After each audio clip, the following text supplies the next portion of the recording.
Então, quero convidar a igreja a abrir a sua Bíblia no Evangelho de João, capítulo 8. Vamos ler do verso 1 ao verso 11, amém?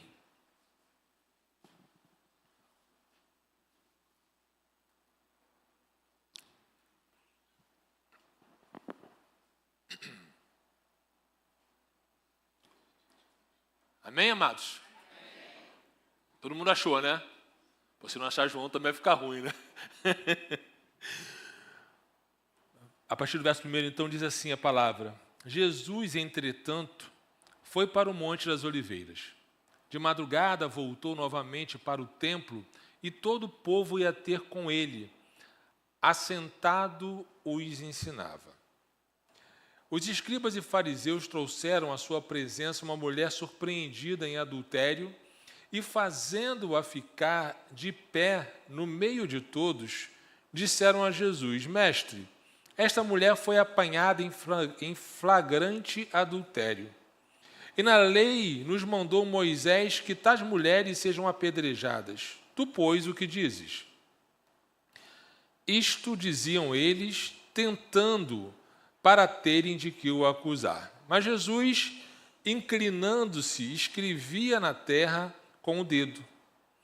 Como insistissem na pergunta, Jesus se levantou e lhes disse: Aquele que dentre vós estiver sem pecado, seja o primeiro que lhe atire a pedra. E, tornando-o a inclinar-se, continuou a escrever no chão. Mas, ouvindo eles esta resposta e acusados pela própria consciência, foram se retirando um por um, a começar pelos mais velhos até os últimos, ficando só Jesus e a mulher no meio onde estava.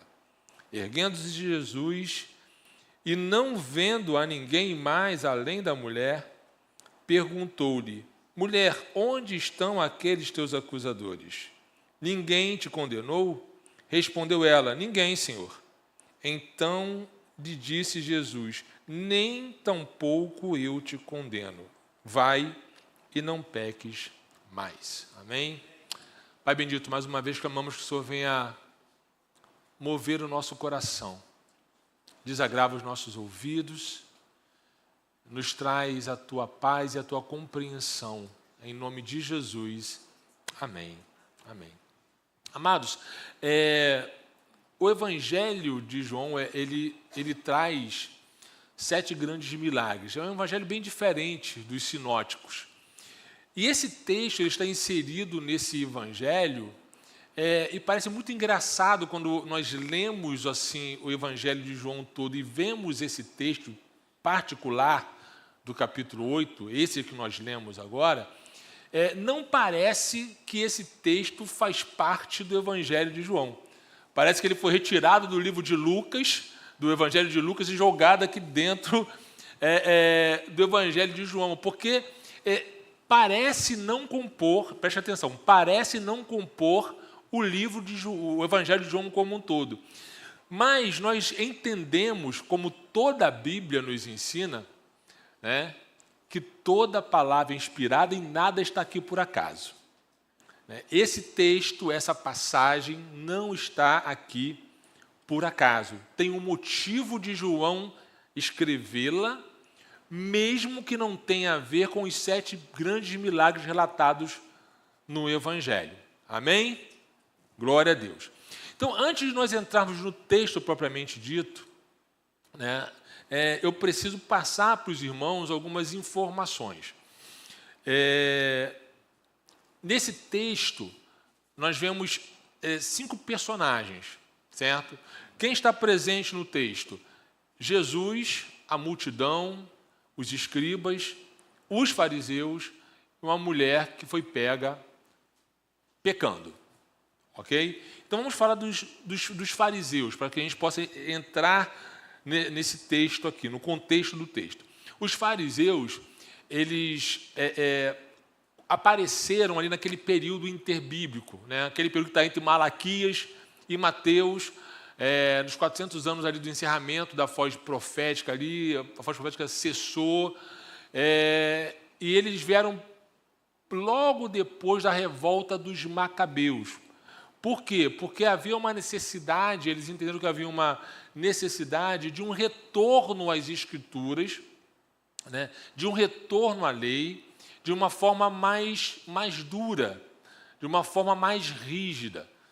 Então, eles nasceram nesse período com esse intuito, ali entre 160 a.C. a 104 a.C., né? E também com o intuito de acabar um pouco com aquela influência dos gregos sobre os povos ali, e principalmente sobre Israel. Fariseu, esse nome, né, o fariseu vem do hebraico e significa separados. Tá? Isso aqui é para quê? Para a gente poder entender exatamente o contexto em que Jesus está, né, e por que eles eram tão perseguidores de Jesus no contexto do Novo Testamento. Então, eles foram se consolidando até chegar no Novo Testamento. Eles, juntamente com os escribas, né, são responsáveis pelo mitzvot. Né? O que é o mitzvot? É aquele conjunto de 613 mandamentos, certo? 248 desses mandamentos positivos, né? É aquilo que você deve fazer, e 365 é aquilo que você não deve fazer. Tá? Só que qual é a grande problemática disso aí? Eles se baseiam na Torá, só que não se baseiam apenas na Torá, eles vão também ser baseados na tradição oral, né? Naquilo que é falado, naquilo que é comentado, naquilo que era a tradição da época e que foi ensinado entre eles, que não está na lei escrita. Amém? Algumas vezes nós fazemos isso, baseamos as nossas leis naquilo que não está na Bíblia. Fazemos. Não é hábito, mas de vez em quando temos algumas leis, algumas normas que não são bíblicas. Então, eles faziam isso, eles fizeram isso. Só que esses escribas fariseus, eles criaram essas interpretações, essas tradições, essas regras, que eram conhecidas como tradições dos antigos, para aplicar os mandamentos no cotidiano das pessoas. Jesus vai chegar a falar em determinado momento, né, que eles impunham regras muito duras para as pessoas que nem eles conseguiam cumprir. Tá? Então, Jesus vai falar sobre isso. Quando a gente volta para o texto, uma vez que a gente tem essa compreensão geral, quando a gente volta para o texto, olhando o contexto aqui, Jesus no capítulo 7, no capítulo logo anterior, obrigado, que eu estava com a boca seca mesmo, muito obrigado.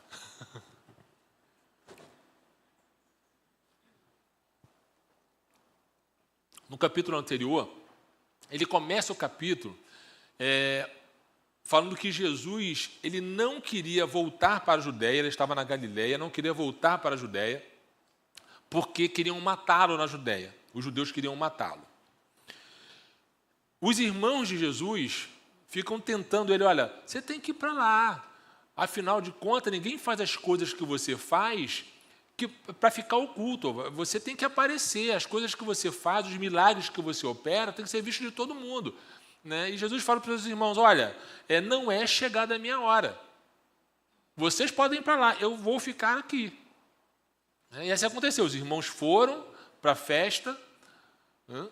Jesus ficou, mas logo depois Jesus foi. Se vocês olharem o texto, capítulo 7, você vai ver que Jesus foi, só que Jesus foi e se manteve em oculto. Ele foi sem ninguém saber.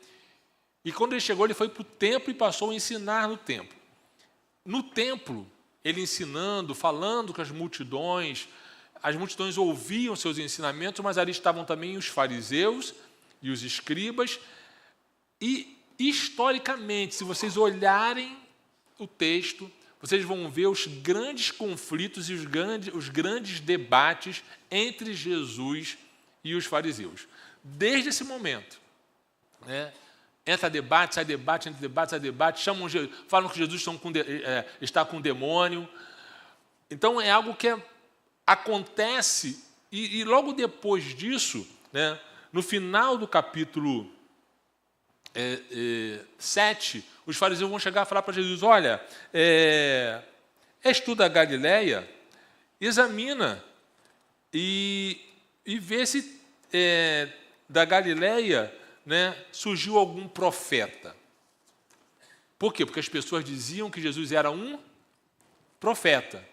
E os fariseus diziam assim: olha só, da Galileia nunca surgiu profeta. Então, na verdade, eles estavam desprezando a pessoa de Jesus, eles desprezavam de fato a pessoa de Jesus, olhavam ele simplesmente como um homem galileu, mas não percebiam e não entendiam que, apesar dele morar na Galileia, dele vir da Galileia, crescer na Galileia, ele nasceu em Belém.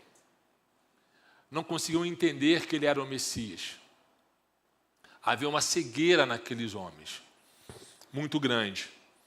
Então, quando nós chegamos ao capítulo 8, logo depois desse embate, Jesus ele já começa o capítulo 8 indo para onde?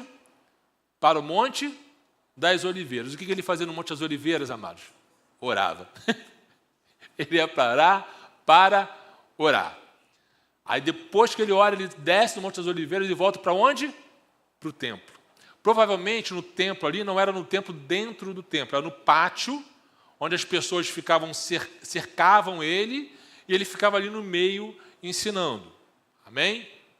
Então, estava ali no meio ensinando, aquela multidão, chegam os fariseus, com aquela mulher pega em flagrante. Tá? E qual é a grande ideia desse texto? É que a religiosidade mata o corpo e leva a alma para o inferno. Mas o Evangelho de Jesus muda sentenças, confronta o pecado e provê salvação. Esse texto, apesar de nós olharmos ele muitas vezes e ver que olhar para esse texto como se fosse um texto referente à mulher, não tem nada a ver com a mulher.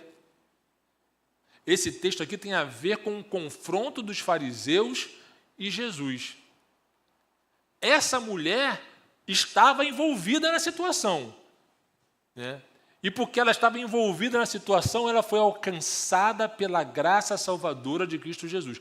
Mas a grande questão aqui é o confronto entre a religiosidade dos fariseus e aquilo que Jesus fazia na aplicação da lei, como ele fazia de fato, porque ele não veio revogar a lei, ele veio fazer cumprir a lei. Então, ele entra nesse contexto, e é sobre isso, baseado nessa ideia, nessa grande ideia, que eu gostaria de conversar com os irmãos nessa manhã, sobre alguns pontos dessa grande ideia, onde diz que a religiosidade mata o corpo e a alma e leva para o inferno, mas o Evangelho de Jesus muda sentenças, confronta o pecado e provê salvação. Então, o primeiro ponto, a religiosidade mata o corpo e leva a alma para o inferno. Verso 3 ao verso 5 que nós lemos, né? É algo interessante que nós olhamos esse texto, porque ele fala que a religiosidade mata o corpo e leva a alma para o inferno. Primeiro, quando nós olhamos o texto, qual era o intuito dos fariseus? Pegar Jesus num deslize. Para isso, o que eles fazem? Eles levam uma mulher que foi pega no flagrante adultério. E aí, a religiosidade, ela pega a lei e aplica a lei, mas apenas parte da lei. Não é a lei total. Vamos colocar a lei como se fossem os artigos e os incisos da nossa Constituição. Então, vamos lá. Primeiro, o artigo 7, diz, que é o mandamento, né? Vai dizer o quê? não adulterarás. Êxodo 20, capítulo 14. E aí eles pegam o inciso primeiro e vão dizer assim, olha, Moisés falou na lei que se tal mulher for pega em adultério, ela deve ser morta. Só que não é isso que o inciso diz. O que diz a lei? A lei diz, quando um homem for achado deitado com uma mulher que tenha marido, então ambos morrerão. O homem que se deitou com a mulher e a mulher. Assim tirarás o mal de Israel. Deuteronômio 22, 22. Onde está a grande questão aqui? Eles estavam dispostos a matar uma pessoa simplesmente para pegar Jesus num erro. Só que eles não iam matar apenas essa mulher fisicamente. Essa mulher, se fosse morta apedrejada, ela perderia também a sua salvação, não teria possibilidade de arrependimento. Onde estava o homem? Não foi pego os dois juntos? Os dois foram pegos, mas levaram apenas a mulher. Não é questão de misoginia, não é nada disso. Porque a intenção deles, na verdade, não era nem matar a mulher de repente. A intenção deles, o versículo 6 vai dizer que a intenção deles era pegar Jesus no escorregão. Essa era a intenção desses homens. Eu acho muito interessante a posição de Jesus e a resposta de Jesus. Um grande e sonoro silêncio. Existem questões que não merecem resposta. Existem questões que não merecem resposta. A religiosidade desses homens, apesar de serem homens teoricamente entendidos na lei, senhores da sua verdade, eles não estavam com a intenção de se fazer cumprir a lei de uma maneira santa, de fazer-se cumprir a lei de uma maneira correta. Essa não era a intenção deles. A intenção deles era matar Jesus. Então, quando eles lançam essa pergunta para Jesus, Jesus fica calado, por quê? Botaram Jesus numa sinuca de bico aqui, amados. Se ele fala, olha, podem matar a mulher, ele estaria indo contra a lei romana. A lei romana não permitia pena capital, que a pena capital fosse colocada, que não fosse por um governador. Somente um governador poderia autorizar a morte de alguém. Aí a gente lembra, quando quiseram matar Jesus, fizeram o quê? Foram até Pilatos. Se ele dissesse, pode matar, estaria indo contra a lei romana. Se ele dissesse, não, perdoa que não tem nada a ver, estaria ferindo a Torá. Aí Jesus, na sua sabedoria, ele lança uma pergunta. Tá bom, beleza. Aquele de vocês que não tiver pecado, que atire a primeira pedra contra ela. Jesus aí dá um cheque. Tá? Primeira coisa que nós vemos, essa religiosidade, ela dá a sentença, dá a condenação, mas não dá remédio. Não apresenta o remédio. Qual seria o remédio aqui? Para a libertação dessa mulher? O que ela faria aqui? A doença era o pecado, a sentença era a morte, mas o remédio foi ignorado por eles. Totalmente ignorado. Aí o segundo ponto que a gente vê da religiosidade é quando confrontada, quando a religiosidade é confrontada, expõe o verdadeiro caráter e revela a dureza do coração. eles foram confrontados com a resposta de Jesus. Ele simplesmente não os acusa, não fala nada, não absolve a mulher. Simplesmente, depois que insistem com ele, que no primeiro momento ele ficou calado, quando insistem com ele, ele dá uma resposta que é uma pergunta. Uma resposta que é um tapa, como nós diríamos aqui, de luva de pelica. Né? Aquele de vocês que não tiver pecado, que atire a primeira pedra. A palavra de Deus diz que eles foram confrontados na sua própria consciência. E acusados pela sua própria consciência, um por um, foi deixando a pedra de lado e saindo. Um por um. O verso 9 vai dizer isso. A resposta de Jesus expôs o pecado desses homens. Não de uma maneira colocada para que todos pudessem ver, mas expôs para eles mesmos, na sua consciência e diante de todos aqueles que estavam ali, porque viram aqueles homens santos, separados, o máximo de Israel, saindo um por um, sem poder sequer apedrejar aquela mulher. Nisso aí nós vemos um grande contraste à religiosidade. Qual é o contraste à religiosidade? O contraste é que o Evangelho de Jesus muda a sentença, confronta o pecado e provê salvação.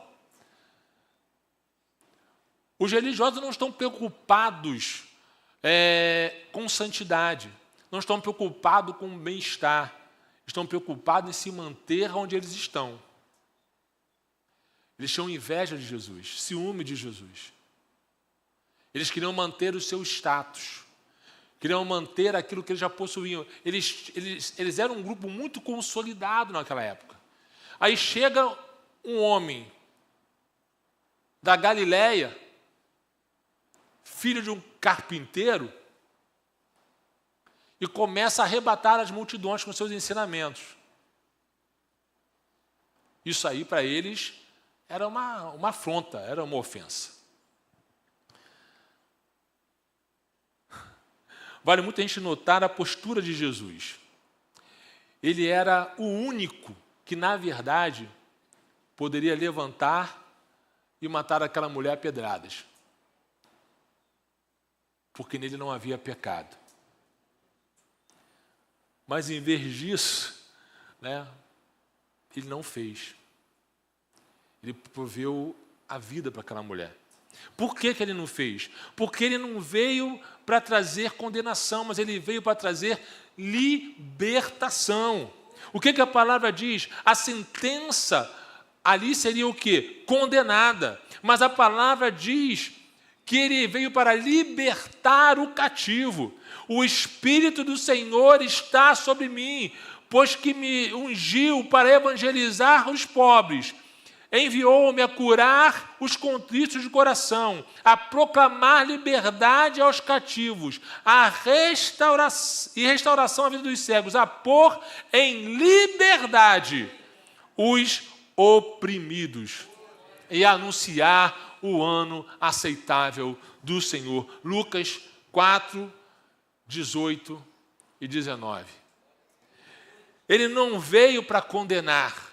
Ele não veio para matar, ele não veio para simplesmente apontar um erro e deixar isso para lá, e deixar as coisas acontecerem e fazer com que a lei fosse cumprida a ponto de matar.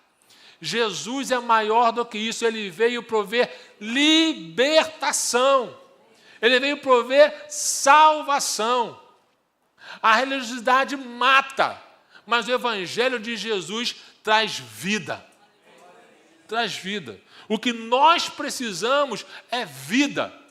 Não precisamos de tradições. Eu sempre digo que boas tradições são boas, mas tem tradições que são muito ruins. Escola dominical é uma tradição. Não é bíblico. É uma tradição. Mas eu acho excelente. Eu amo a escola dominical. Por quê? Porque é o lugar onde nós nos encontramos para estudarmos a palavra do Senhor. É diferente de quando nós, pastores ou qualquer outro pregador, está aqui na frente pregando. Você não pode fazer perguntas, você só vai ouvir e conferir para ver se está tudo certinho, né? Às vezes a gente não está falando besteira. Mas quando nós estamos na escola dominical, nós aprendemos juntos e crescemos em Cristo. Amém? Não só isso, mas por que também ele não quis fazer? Por que ele não matou essa mulher? Porque ele veio para trazer o perdão e salvação. Como vem o perdão? Através da confissão dos pecados e deixar os pecados, né? Não é isso? Se confessardes os vossos pecados, ele é fiel e justo para perdoar os pecados e nos purificar de toda injustiça. 1 de João 1:9. Essa mulher ela foi confrontada no pecado dela por Jesus. Diferente daqueles homens que acusaram e simplesmente arrastaram aquela mulher à força e colocaram ela numa situação de humilhação na frente de todo mundo, Jesus, ele tem uma atitude surpreendente. Quando ele levanta de novo, ele olha para aquela mulher e diz assim: mulher, onde estão aqueles teus acusadores? Não te acusaram? A resposta dela foi surpreendente, porque a resposta dela fala muito sobre o que aconteceu no interior dela. O que ela diz? Não, Senhor. Quírios. O Senhor que ela está falando aqui, ela está reconhecendo o senhorio de Jesus como Salvador, como aquele que perdoa pecados. Quando ela diz, não, Senhor, ela já está reconhecendo quem Jesus é. Porque o tratar dele foi totalmente diferente. Quando Jesus pergunta àquela mulher se ninguém havia condenado, ela responde: ninguém, Senhor. Ela está reconhecendo essa santidade, está reconhecendo o senhorio de Cristo, mas quando ele diz que nem ele a condena, isso é muito importante, porque quando ele diz assim, nem eu te condeno, ele está demonstrando a sua divindade. Quando ele diz, vai e não peques mais, ele está provendo não apenas salvação para o corpo, mas salvação para a alma. O que ele está dizendo àquela mulher, ele está falando assim, olha, eu te perdoo, seus pecados estão perdoados, mas abandona. Mas abandona. O reconhecimento dessa mulher veio ao dizer, não, Senhor, porque ela não estava chamando Jesus de mestre, ela não estava chamando Jesus de rabi, ela estava chamando Jesus de Senhor. Temos um Senhor que não olha o nosso pecado como olha o religioso, como olha o homem. O homem olha os nossos erros para nos matar. Mas o Senhor olha os nossos erros e diz assim, eu vou prover para você perdão e salvação. Eu lembro de Davi, quando ele peca contra o Senhor na questão do levantar do censo, e assim dá uma resposta do censo para ele, a palavra de Deus diz que o coração dele pesa, né? Ele falou, fiz besteira. Ele vai falar, fiz besteira. E aí vem o profeta e fala para ele, olha, Davi, você fez besteira de fato. Agora você precisa escolher. Você quer cair nas mãos do Senhor ou quer ser perseguido pelos seus inimigos? A resposta de Davi mostra exatamente o caráter de Deus. Caia eu nas mãos do Senhor, porque Ele é misericordioso, mas o homem é implacável. Quando que o homem é implacável? Quando ele só pensa nos seus próprios interesses. Mas quando ele está com o olhar no Senhor, a bondade do Senhor também nos segue. Somos feitos e fomos feitos à sua imagem conforme a sua semelhança. Temos e precisamos ter o caráter de Cristo. E aí eu quero deixar 2 aplicações para os irmãos aqui. A primeira aplicação os fariseus, eles eram religiosos, pois ignoravam a palavra, enfatizando tradições, matando as pessoas, e tudo em nome de uma falsa pureza e preocupação com a santidade. Nas igrejas, de forma geral, muitas vezes é assim também. Muitas vezes isso acontece. Se tornaram insensíveis à voz de Deus, porque a religiosidade nos torna insensíveis à voz de Deus. Damos muito ouvidos e importância para as tradições, mas não damos ouvido àquele que nos fala pelo seu Espírito que habita em nós. Precisamos abrir os nossos ouvidos para que o Espírito Santo tenha falado à sua igreja. Em nome de Jesus.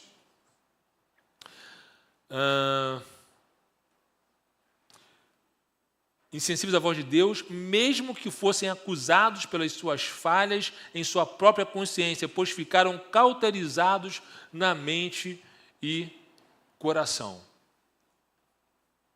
A cauterização da mente e do coração nos impede de ouvir Deus e nos impede de nos arrependermos do nosso pecado.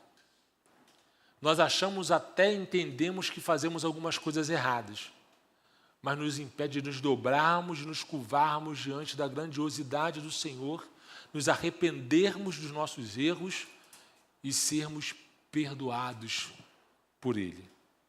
Assim como eles, os religiosos do nosso tempo, não alcançam graça, pois são incapazes de agir com misericórdia, ignorando assim o que o próprio Senhor diz. Ide, porém, e aprendei o que significa. Misericórdia quero e não sacrifício, porque eu não vim chamar os justos, mas os pecadores ao arrependimento. Mateus 9,13. A religiosidade, portanto, amados, nos afasta da justiça de Deus expressa nas Escrituras e nos tornam opositores do reino de Deus. Vigiemos para não sermos como eles, pois Jesus os advertiu: ai de vós, escribas e fariseus, hipócritas, pois que percorreis o mar e a terra para fazer um prosélito, e depois de ter desfeito, o fazeis filho do inferno 2 vezes mais do que vocês. Precisamos tomar cuidado com as nossas atitudes.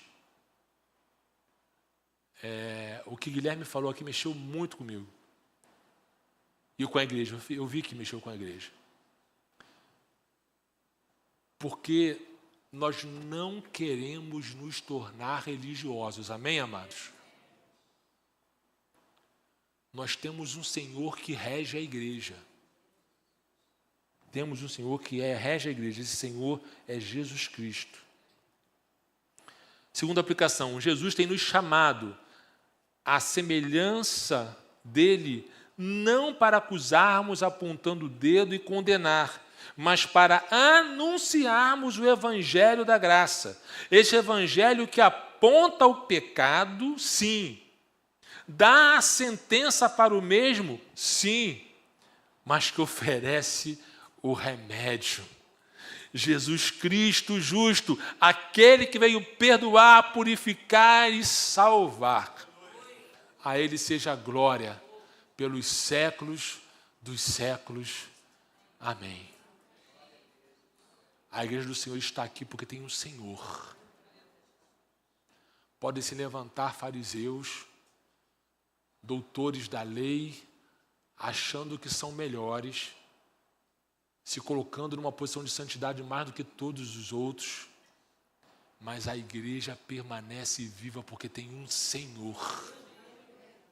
Um Senhor que não se baseia simplesmente numa lei escrita, numa tradição oral, mas Ele é Senhor porque Ele se deu pelo pecado dos homens.